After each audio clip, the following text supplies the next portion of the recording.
If this looks familiar, it's because you've seen it before, almost 1 year ago, when Salk Park was still, as it is now, under construction and over deadline. It's just a bit frustrating that nothing is getting done still. That's Kevin Yu and his son, Isaiah. I spoke to them last year about waiting for the new park to open. Where do you take them when they want to go to a playground or a park? We go to the other parks that are a little bit further out. Since then, he's gotten more involved, joined the community planning board, gone to meetings. But he told me he's still frustrated. Isaiah's grown a lot in a year. The park, not so much. I'm not sure what else to do.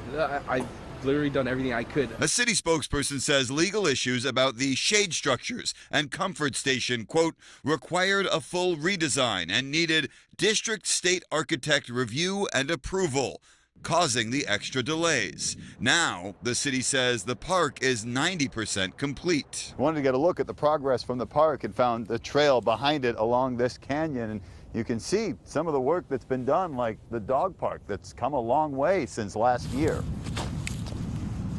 Here's a tree that's waiting to be planted, fencing along the whole perimeter and this walking path. You got a concrete staircase that's been built. I talked to some of the construction workers about this. They say all of those legal issues have been cleared up, and that's going to let them accelerate the work. In fact, one told me a month from now, all of this is going to look completely different. In fact, while I was at the park, the rebar and support poles for those shade structures were delivered.